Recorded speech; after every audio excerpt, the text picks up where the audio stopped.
Hello and welcome to the Gaggle Bob Challenge, and if necessary, destroy media narratives. I'm George Szamuely. With me today, of course, is co-founder of the Gaggle, Peter Lavelle.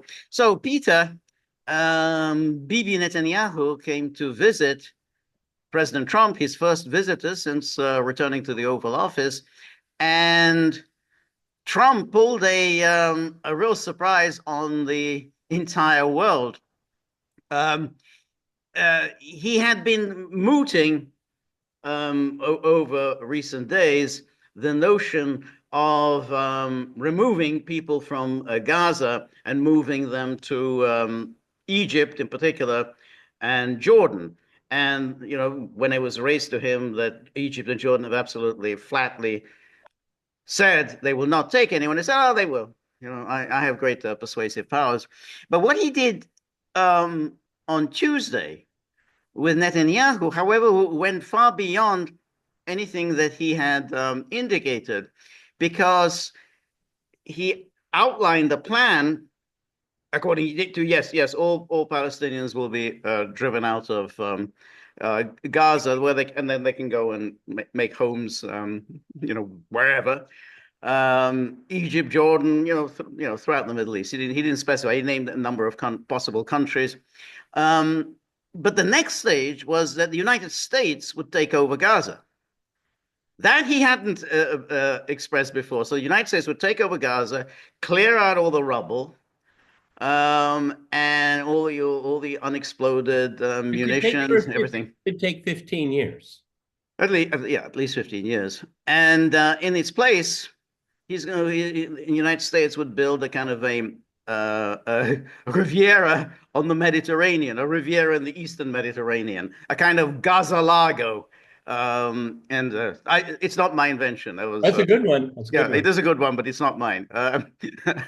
Um, and this is certainly a very surprising development for a number of reasons. I mean, one of which is the obvious one, which is he never said this during the campaign. I mean, he's been campaigning to return to the White House since January 2021, and since October the 7th, he's been the 2023. He's been campaigning very vigorously. No, he never suggested doing anything like this. Moreover, when the subject of sending in American forces into Gaza was mooted, he seemed to be quite positive to the idea. And that raises a second issue, which is well, hey, I thought you were against interventionism. I thought your whole And shtick, nation building. exactly, nation building in 2016 was about these stupid wars in the Middle East. So now you want to go back into the Middle East, into what would seem to be a very long-term, disastrous, perilous adventure. Anyway, so before we look at the Trump clips, if you want to just say a few words. Well, I could pat myself on the back and say, "See, I told you." We were talking about this. No, I'm right in the sense that he's actually made a commitment to it on the scale that he did. I could never have imagined that. And the reason why I'm saying that here is that, George and I have obviously gone back and forth on this, but George and I are going to end up exactly in the same place. Okay. This is a unbelievable fool's errand. I mean, and it's a self-own. This is just ratio to yourself. I mean, George, what happens if the Palestinians resist? Well, they will resist. I mean, no They'll question resist. that they will resist. And of course, not only will the Palestinians resist, Egypt will resist, Jordan will resist. Um, there will not one Arab state is going to go along with this. Saudi Arabia is not going to go along with this. Nope. The UAE isn't going to go along with it. It's an idea that's just so nutty that you kind of think Trump throws these ideas around. I mean, I maybe that, I'm speculating. He throws these ideas around, but because he has so many ideas, you kind of forget the first idea because you're already on to the next idea, and then he forgets this idea, and then he moves on to the next one, and so it's like there's a lot of activity, a lot of frenetic activity, but we kind of lose track of where we are and anything. In the end, nothing will actually get done. Well, who knows why He goes out golfing so often, which is good exercise for a man his age. Well, it has been speculated by some that that's the only time that he can actually let his hair down, as it were, and just say what he thinks. Okay, it's not being recorded, and at least he thinks so. I can imagine, let's spitball as we're going, shooting Yeah, 18 holes. I right, could see that. right, Okay, right, right. but I don't know. My gut is, George, with Netanyahu standing next to him, I think Netanyahu just like, this is just, Yeah, yeah. is Christmas this cake, surreal? Christmas Okay. cake. It also, the moment, I sent out a tweet, which I very rarely do. And I've called it Trump's Godzilla doctrine. He's doing it at home, which he's doing some things that you and I very much welcome. Okay. It will be in the courts for the entire time he is president for the next 4 years. But it seems like this is kind of Godzilla also on the world stage. I mean, Greenland, Panama, even a real stretch there, Canada. But this is totally, totally different It absolutely. because of the All law right, of let's take a look Go at just ahead. watch it first, and then we'll talk more. Um, and yeah, here we are.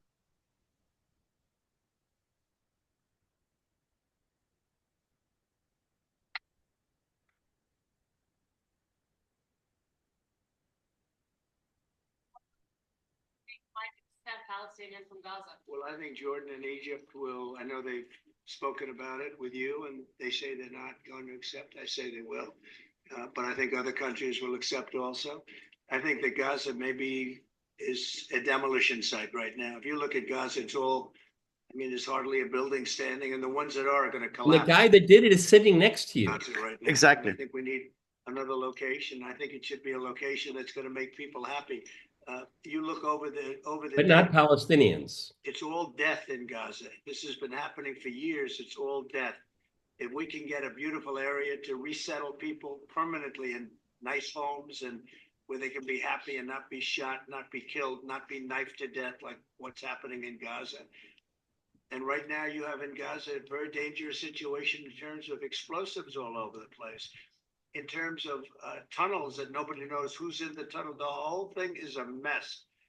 And I think that if we can resettle, and I believe we can do it in areas where the leaders currently say no. I mean, I've been saying that with Mexico, having to do with the border and all of the things. And you saw what happened, 10,000 soldiers, and they're going to do a good job. I really believe that. And I believe Canada is going to do a good job also. And they said the same thing. And then What they does this did have to something do much with different Gaza? than what you were hearing. This is a very unlucky for them. They've lived like hell. They lived like you're living in hell. Gaza is not a place for people to be living. And the only reason they want to go back, and I believe this strongly, is because they have no alternative. What's the alternative? Go where? There's no other alternative. If they had an alternative, they'd much rather not go back to Gaza and live in a beautiful alternative that's safe. Look at Netanyahu.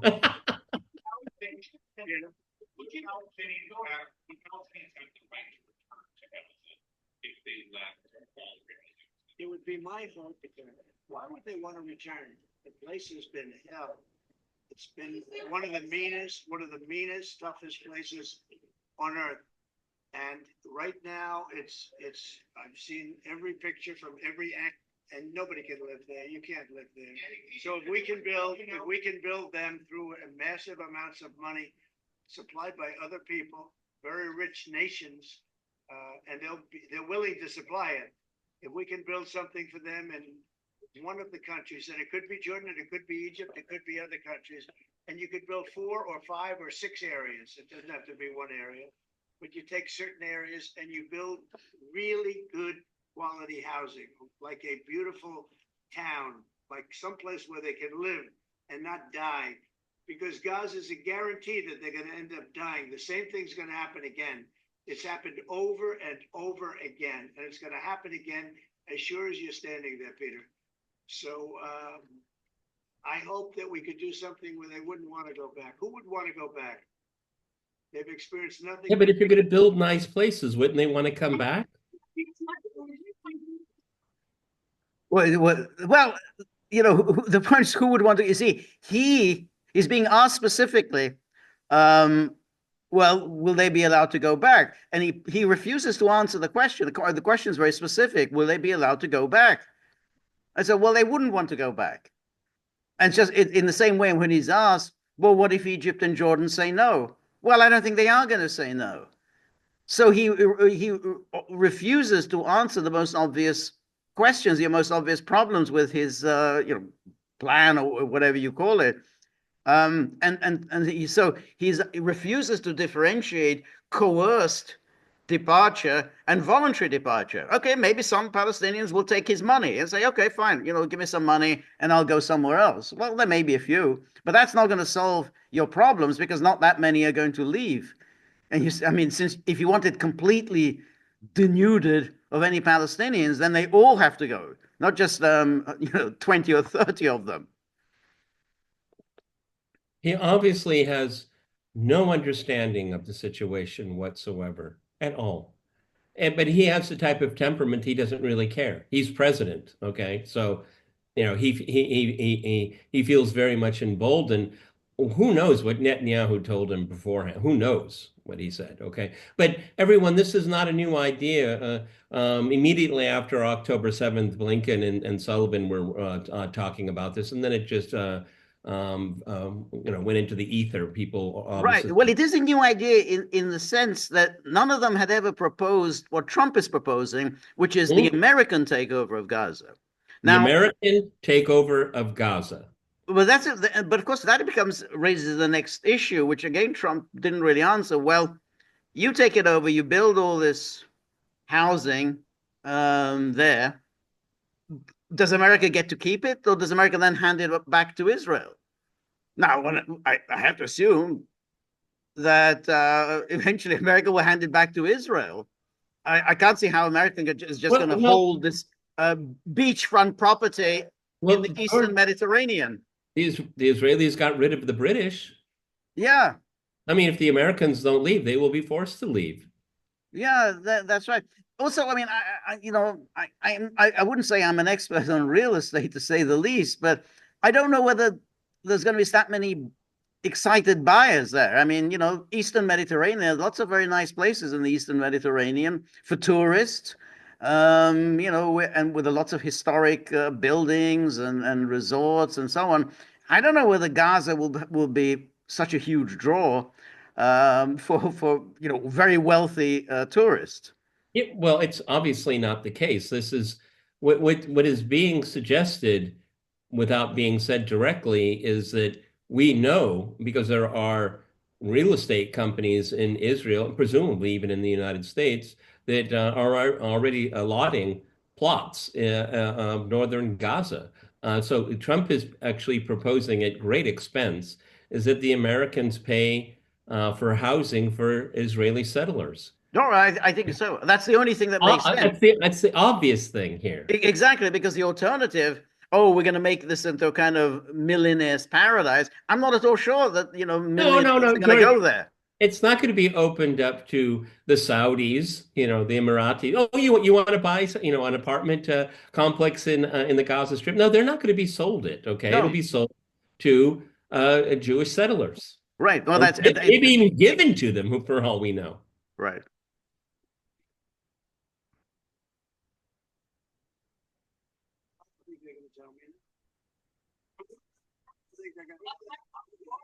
I think they're going to tell Biden no, and I think they're going to tell other people no. So you think it will happen at the end? I think there's a good chance. Yeah. How many people are you thinking about?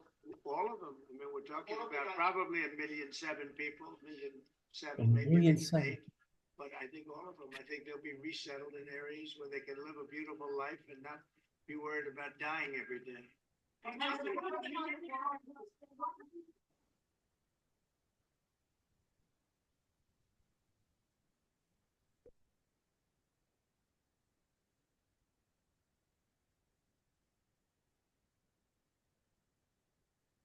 Okay, George, the audio is really bad. Yeah, it was, the audio is a bit difficult, but the question was a very interesting one.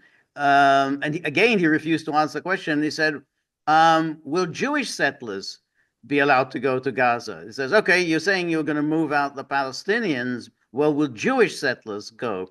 He kind of, it looks like he misheard the question. He said, well, I don't think they would want to go. But he's referring, say, to the Palestinians. He didn't ask the specific question that, hey, are you going to open this up to Jewish settlers?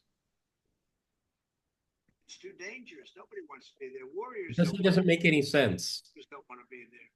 How can you have people go back? You're saying go back into Gaza now? Yeah, he's thinking of his Palestinians. Is you go out. He's thinking of that, but the question was very different. I mean, he's deliberate not answering that question.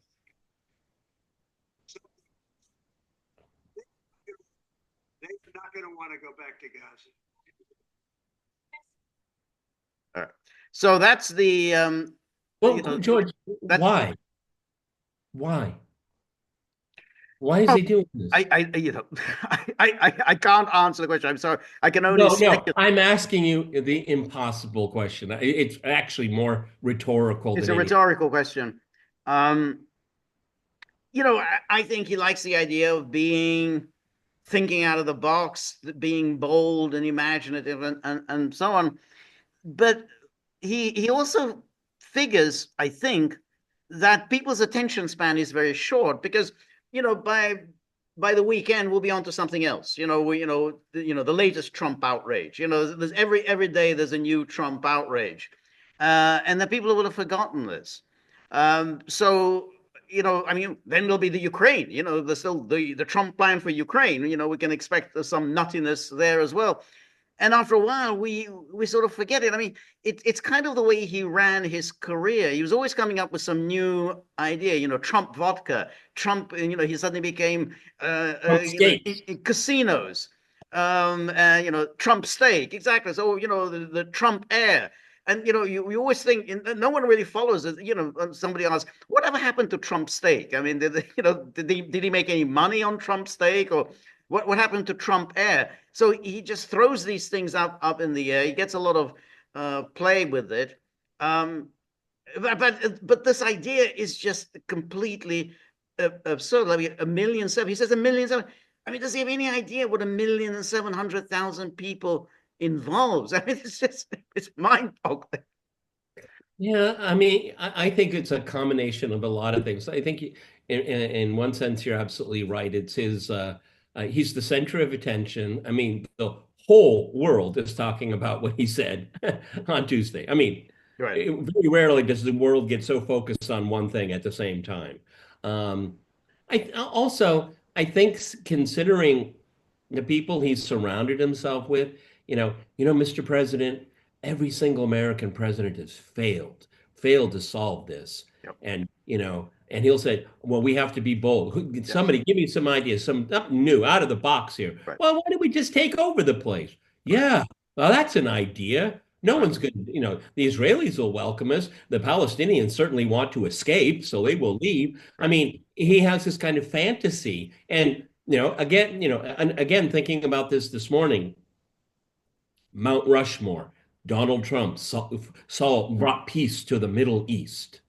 Yes. The wild card in all of this here is what the hell was he talking about with Netanyahu? Okay. Well, I think so, and he was. And if you're going to speak about the Palestinians that way, what about the Palestinians in the West Bank? That was the thing. That's what I was going to say, because that issue came up, and he said it'd be the annexation of the West Bank, and he said, well, we're giving the matter some thought. So he didn't rule this out. He said we're giving the matter some thought. So that's still, he said something. Well, we're going to come up with an answer in the next couple of weeks. So that still could be down the road, signing off on an annexation of the West Bank. The problem for Trump, because if he really goes ahead with this, then this will be the complete and absolute total destruction of his presidency. I mean, he can kiss his presidency goodbye really within a matter of weeks, because he's got the ambitious domestic policy agenda and an ambitious foreign policy agenda. Usually a very bad idea. You got to do one or the other. When you do both, it's going to be in chaos. But once this becomes, people are going to see horrific scenes of forcible displacement. If that ever happens, forcible displacement, and say this is ethnic cleansing, this is genocide, And all the hatred, all the revulsion will be directed at the United States, and in particular against the figure of Donald Trump. And he's not going to recover from that. He just will not recover from that, because then this will be the opening for the Democrats. And people say, well, at least with Biden, however decrepit and ridiculous and idiotic he was, at least you had somebody who was sane in the Oval Office. Yeah, I bet you my bottom dollar, George, that on his desk or one of his aides reminds him every single day how many days are left of his administration. Okay. Now, that's a big number right now. That 4 years, 4 times 365. George can do it in his head. I can't. But he wants to leave a mark. He is really legacy driven. And I think the phrase in Silicon Valley is what is it? Move fast and break things. Well, Right. he's kind of adopted that, and he's moving fast, and he's breaking a lot of things around him. It's really kind of very Godzilla-like. I'm going to stick with that. It shows that there's very few people around him around him constraining him. I think that's one thing that we've found out, okay? Because no one is that, but Mr. President, that would be, people would call that genocide. That would be worse than what Biden did. Mr. President, do you realize? No one's saying that to him. Right. Nobody's saying it. Well, that's right. And that's why but even, let's say he was a real estate guy in New York, but even in New York, you can't just do that. You can't just simply say, you know what, I want to build a Trump hotel here, but there's already housing. So let's just move all the people out, and then that's it. The city government isn't going to sign off on that. It says, yeah, we'll just throw everybody out just so that you can make some money on this on your property. It just doesn't happen.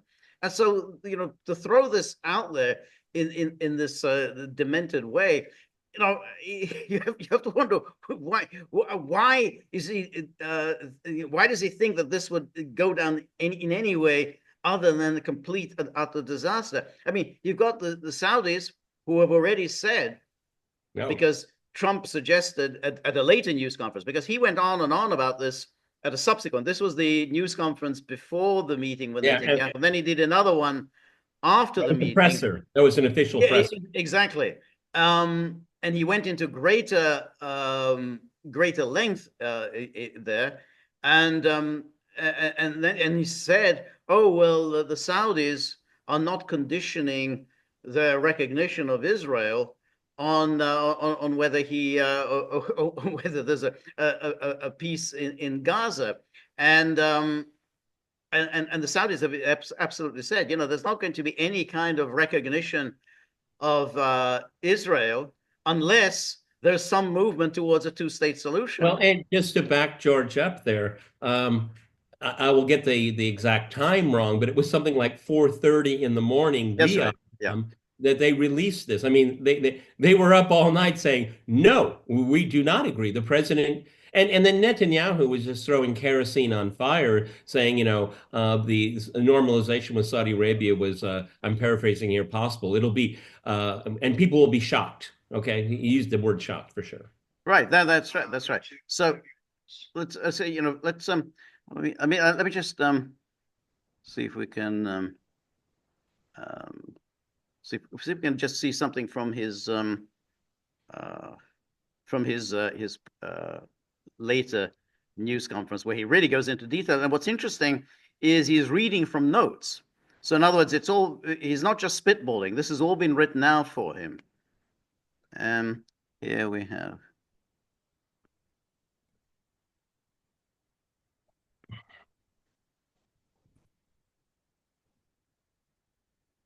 Great job. She's really probably talked about more than anybody here. She's done a fantastic job, and thank you very much, Carolyn. We're proud of you. But we'll only be satisfied when all of these problems are solved, and we have the team to solve them, and that's going to happen. And it's going to happen, I think, very quickly. I also strongly believe that the Gaza Strip, which has been a symbol of death and destruction for so many decades, and so bad for the people anywhere near it, and especially those who live there, and frankly, who's been really very unlucky. It's been very unlucky. It's been an unlucky place for a long time. Nothing to do with luck. being in its presence just has not been good, and it should not go through a process of rebuilding and occupation by the same people that have really stood there and fought for it and lived there and died there and lived a miserable existence there. Instead, we should go to other countries of interest with humanitarian hearts, and there are many of them that want to do this, and build various domains that will ultimately be occupied by the 1.8 million Palestinians living in Gaza, ending the death and destruction and, frankly, bad luck. This could be paid for by neighboring countries of great wealth. It could be 1, 2, 3, 4, 5, 7, 8, 12. It could be numerous sites, or it could be one large site. But the people will be able to live in comfort and peace, and we'll make sure something really spectacular is done. They're going to have a wonderful people has had to endure. The only reason the Palestinians want to go back to Gaza is they have no alternative. It's right now a demolition site. This is just a demolition site. Virtually every building is down. They're living under fallen concrete that's very dangerous. And I mean, the way he describes it is like, some act of God. There was an earthquake, and they're living under these horrible conditions. And saying it with the man standing next right. to him. Yeah, this just happened. Just wow, out of the blue. Very precarious. They instead can occupy all of a beautiful area with homes and safety, and they can live out their lives. God, he's terrible reading from a script. God. Sorry? He's terrible reading from a script. Yes, he is, because he always sounds he sounds bored. It's only when he's doing his ad-libbing that's when he sounds fun. But going to go back and do it again. The U.S. will take over the Gaza Strip, and we will do a job with it too. We'll own it and be responsible for dismantling all of the dangerous unexploded bombs and other weapons on the site, level the site and get rid of the destroyed buildings, level it out, create an economic development that will supply unlimited numbers of jobs and housing for the people of the area.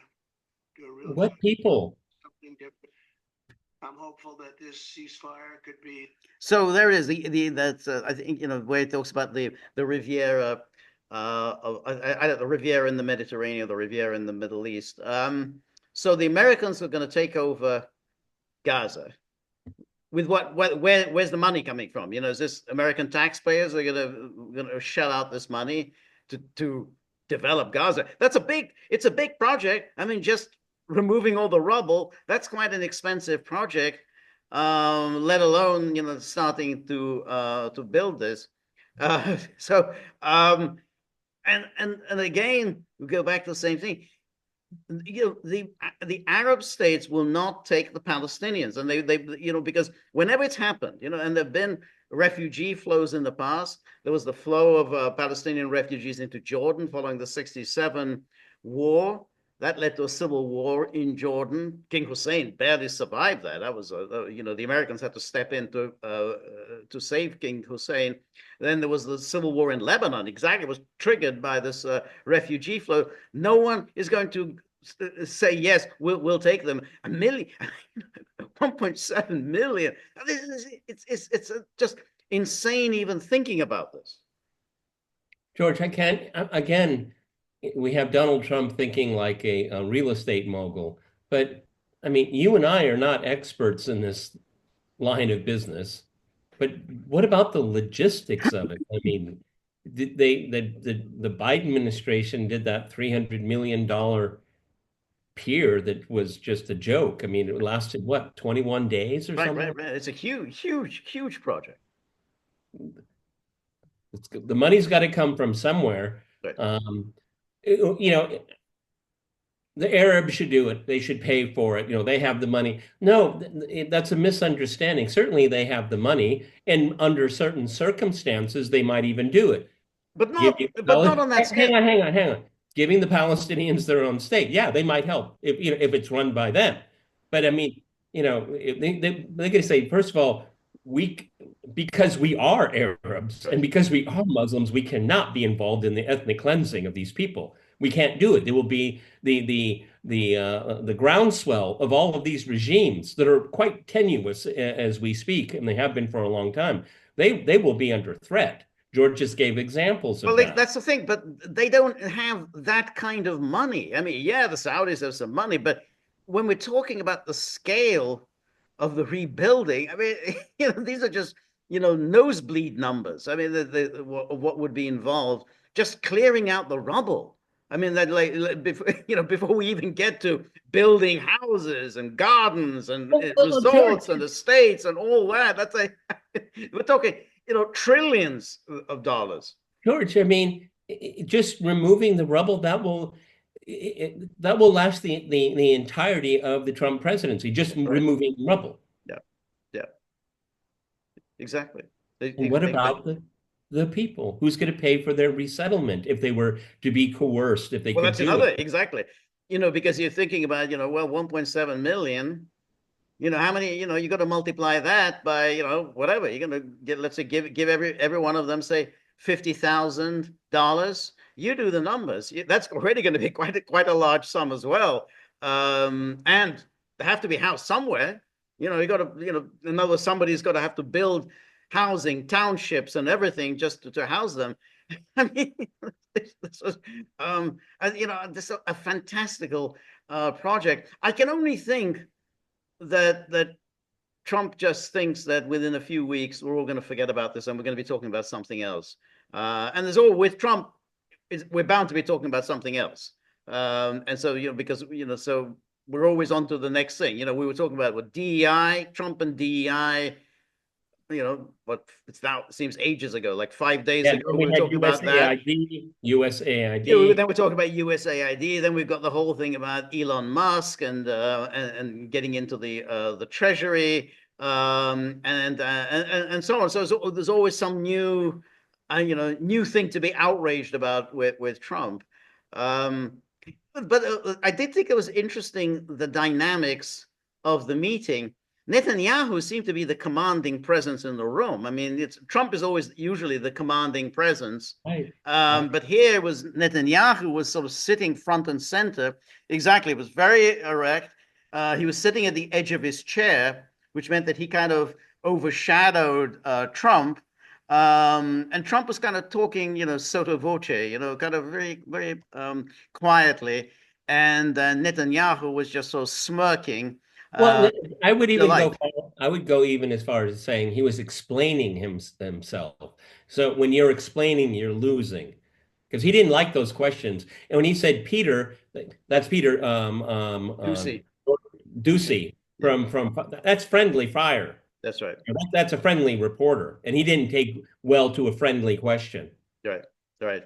Yeah, no, that's right. And because quite obviously, he doesn't have answers to the obvious questions, which is, well, what happens when Egypt and Jordan? I mean, Jordan's going to come, the king of Jordan will be arriving next week, and then President Sisi of Egypt will be arriving the week after. They're going to say no. They're absolutely going to say no. I mean, they'll be polite, since they'll be guests of the U.S. president, but they will say no. And these questions are going to be asked when they have their joint presser. They're going to be asked these questions, and they're going to say no. And of course, there'll be the usual way. Well, of course, we really appreciate everything President Trump has done, and he's a man of peace, and he only he wants to solve problems or whatever. But they will say no, and for the United States to get involved here, which means they're sending American troops, that means that the Americans are actually going to be engaged in the process of driving people out of their homes. I don't think American soldiers are going to go for that. I don't think American people are going to go for that. I think you could just well imagine, the 52nd Airborne, like, we didn't sign up for this. Exactly. Okay. Exactly. No. Yeah, that's right. And again, the American people now, yeah, we're talking about these fanatics, these Stefanik and whatever. Dr. Sebastian Gorka and so on. Yeah, okay, that's about 6 people. And but the American people are not going to appreciate that. Well, That's Hegseth, not he's that's not talking what about, they, that's not part of the plan. Hegseth, he's going to tell American generals that these are our marching orders. And the generals are going to look at him and say, no, we're not going to do that. We're not going to do that. We're not going to do that. That's right. And there was some, I mean, you've got these really disgusting, I can't, bring myself really to describe, and use clean language, some of these fraudulent America firsters who then, metamorphose into Israel firsters. They say, hey, I thought you were against interventionism. I thought you were against getting America involved in stupid wars thousands of miles away. And suddenly they're Israel firsters, like Steve Bannon. This is, I thought this was your whole thing, that no more of these, no more nation building, no more stupid interventions. And there was Steve Bannon, surrounded by these crazy rabbis who have this bizarre logic according to which Egypt is the real, genocidal power. Oh, how is Egypt a genocide? Well, because Egypt is not allowing the Palestinians to escape. So Egypt, it's all Egypt's fault. Egypt is keeping the Palestinians locked up in Gaza, and rather than doing the humanitarian talk. Egypt is in violation of UN resolutions, the various charters, the refugee charters, and so on. This is their logic. This is the crazy, does Bannon buy Islamist logic. Does Bannon buy it? He doesn't say anything in disagreement. So I assume he buys it. He doesn't challenge it. What entered my mind when you were saying that is that, okay, let's say, in theory, 1 million Palestinians are pushed into the Sinai.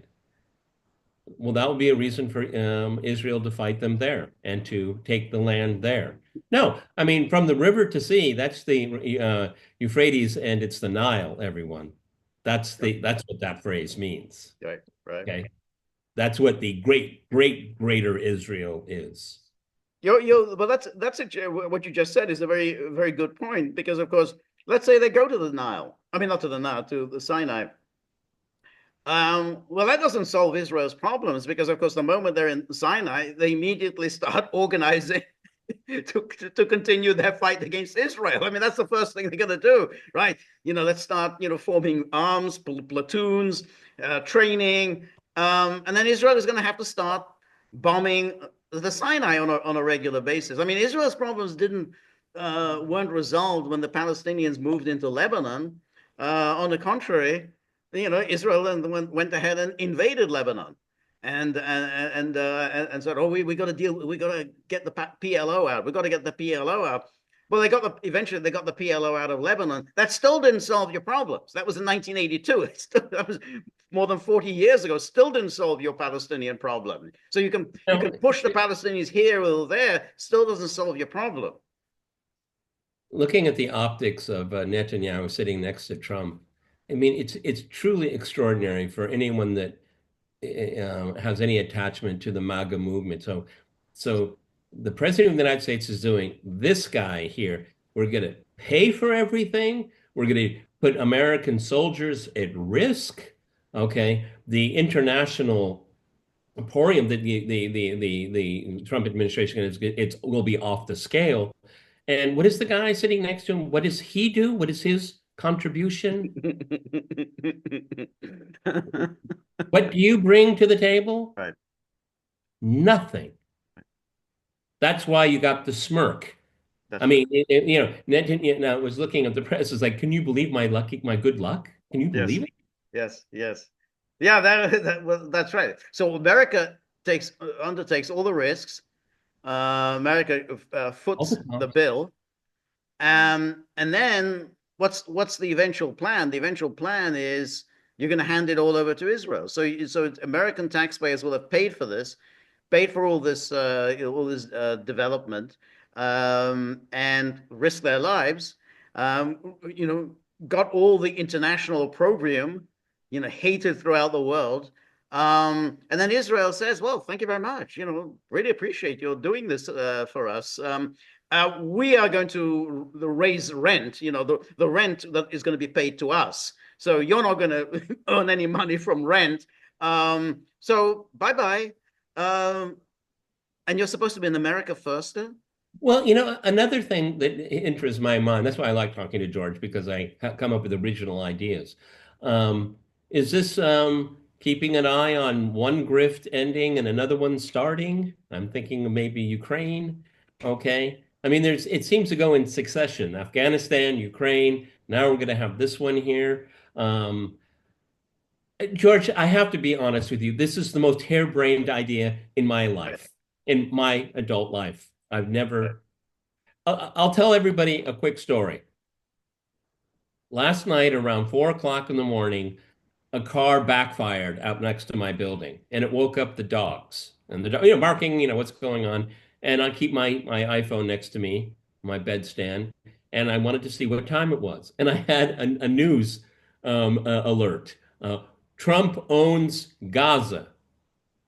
Then I went back to sleep. And in the morning, I thought, what a weird dream that was. I had a dream that Donald Trump bought Gaza. It went into my mind and I was dreaming about it. And then when I turned on the news, I was like, it wasn't a dream. It was because it had to have been a dream because it was just beyond reality.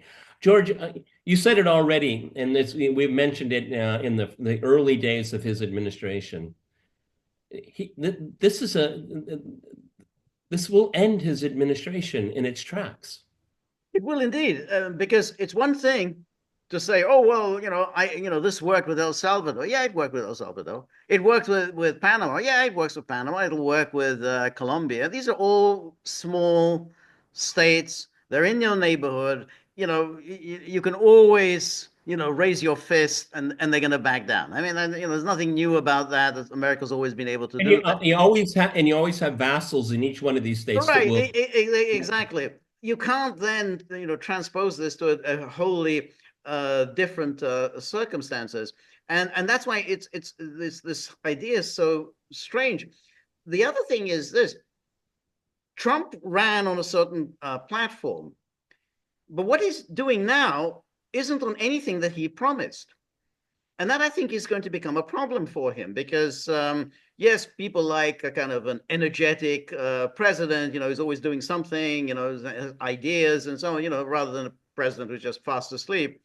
But at some point, they're going to realize, yeah, but you never said that you intended to take back the Panama Canal. You never said, you intended to take Greenland. You never said you intended to incorporate Canada as part of the United States.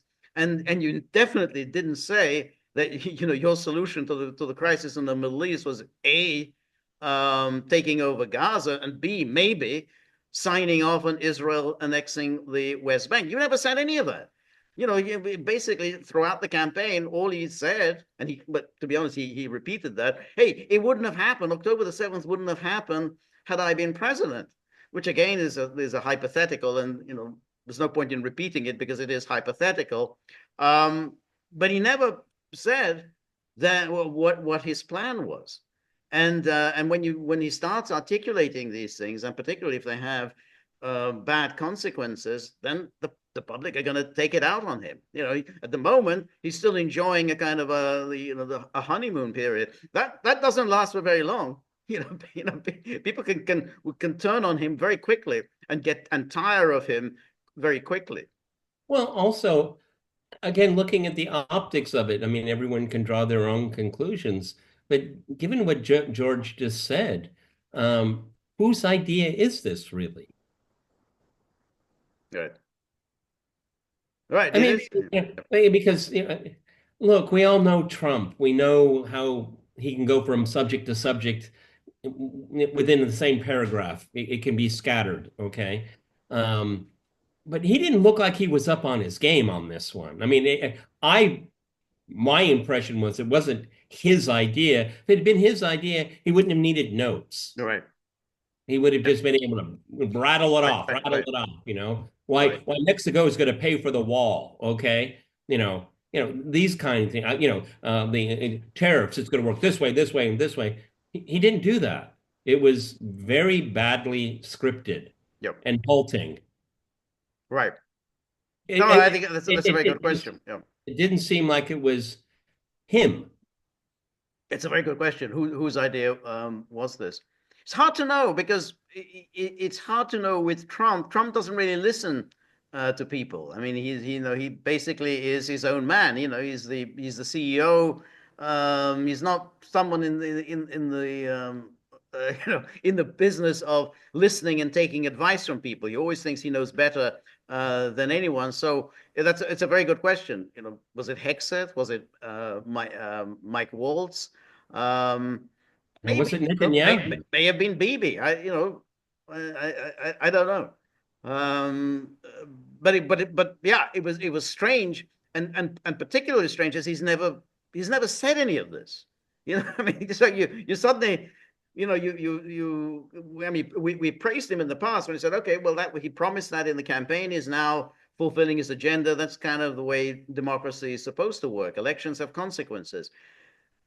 But if you now start implementing a policy that you never gave any indication, because had he given any indication during the campaign that this is what he intends doing, he would have, he would have been in danger of losing the election. If that was the plan, your plan is to take over Gaza. That wouldn't have gone down well with the MAGA crowd. Yeah, this is kind of a very absurd kind of libertarian approach to a problem. Is that real estate will solve all of our security problems. Okay, I don't think it's a stretch to a stretch of any kind of exaggeration here, but he really has been pounding away the real estate metaphor all the way through. We saw that on Inauguration Day. Right. Very interesting. I mean, he's very focused on seeing the world that way. Obviously, that's where he comes from, but I don't remember so intensely during his first four. Excuse No, me. I mean there was a little bit of that when he Yeah, met Kim Jong Un, and then he yeah. came, then he With his presented PowerPoint presentation. exactly the PowerPoint presentation, and Kim Jong Un was less than impressed and was again baffled by, well, how can you fail to understand what the problems are by giving us all this happy talk about building properties and beachfronts and so on. So yeah, no question that that's where he grew up in, but that's really the problem, and that if that is his approach, and you think that you can use what you learned as a real estate guy in New York, and then apply that to the world as president of the United States, and again, you're going to fall flat on your face very quickly. That's the problems of New York City and real estate. There's a very different set of problems from conflicts among nations, and that's going to end very quickly in a failure. Well, there may be a possible off-ramp from all of this, how the so-called truce or ceasefire will progress, because it's about to come to an end here, and we'll see if that will mix up the work. We have to put it on hold, something like that, because there's got to be, beyond a doubt, there are people in his orbit are absorbing what the world's reaction to this is, and they can say this one didn't fly too well. Right, but the thing is this: if the truce comes to an end, and we just go back to the killing, the bombing, the destruction, then again, the good feeling that Trump is now enjoying. I mean, one of the reasons why he's enjoying a lot of goodwill is the truce. It took place, right before he took over as president, and therefore he's basking in the glory of the truce. That ends, and suddenly again we're seeing women and children getting killed, buildings destroyed, people fleeing. Then it's going to be on him. This is going to be, hey, well, it's interesting. You should have kept this truce in place. You didn't. You failed. It's really interesting. The problematic nominees, it looks like they're going to make it through. Does Okay? look like it, yeah. Why? And because of the Midas touch, because the momentum that he has domestically. The revelations coming out of USAID is just outrageous, and a lot of people are like, "Whoa! You can't clean up after a hurricane in the United States or the fires in Los Angeles, but you have money for this, for like transgender videos in Malaysia or something like that." The people are really outraged by that, and I think that helped push over, all right, these are the people he wants. We're going to go along with it because he's got the wind to his back. A lot of people right now, he's got the FBI was politicized. Hell yeah, it was. People have to be held accountable. Right. Point after point after point. Why the airplanes keep crashing in the United States, And Trump, if you agree with him or not, it's a different time. But he has a solution. He has some gravitas right now. What he just announced yesterday is a brick wall. Right. No, I think it's right. I think that clearly, when you have the wind in your sails, you won convincingly. You get to set the agenda. You get to pick your own team. The Obama enjoyed the same goodwill when he became president, or even Bill Clinton in 1992. Hey, you won fair and square. You get to pick your team. It's not up to the senators to decide who your team should be. And then, of course, those Republicans were obviously very unhappy with his with his picks. They say, well, okay, we're going to primary you. I mean, that was made clear to them. We are going to primary you, and you're not going to like it because you're going to have the entirety of MAGA coming after you, and you're going to lose the primary. And I think so. A number of those people, like Cassidy in Louisiana, they fell into line out of fear of being primaried. But this will be an opening for Trump's enemies. I mean, I think they're kind of salivating. I think, wow, Trump has made a real blunder here. I mean, this is going to end very badly. And remember, even during his first term, he failed in implementing his foreign policy agenda. Again, he promised to end the stupid wars. He didn't end a single stupid wars. And in fact, he took all sorts of risks, like killing General Soleimani and so on. So he didn't really get any of the plaudits that he might have expected by saying, well, at least I ended this. I actually, brought this to an end the way Richard Nixon did by bringing the Vietnam to an end, and say, hey, I deserve re-election. I said I was going to bring it to an end. I brought this to an end.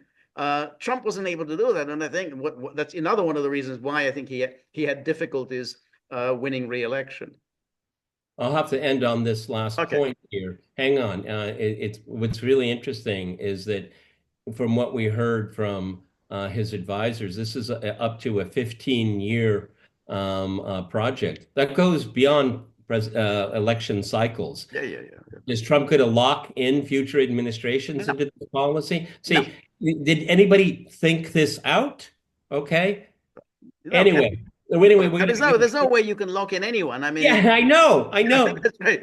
And 15 years? I mean, that's a long time. Yeah. I mean, how long did the Marshall Plan last? Yeah, no. Just it was only exactly only a few years. 15 years. That's a very long term. All right, everybody, I'm going to have to jump off here, but we're going to obviously be keeping a very close eye on this. Okay, so this is the Gaggle with Peter and George. We're on local, so please go to thegaggle.locals.com, and George will have his live stream Thursday, 3 p.m. Eastern time. Please join me. Come with comments, criticisms, ideas, suggestions.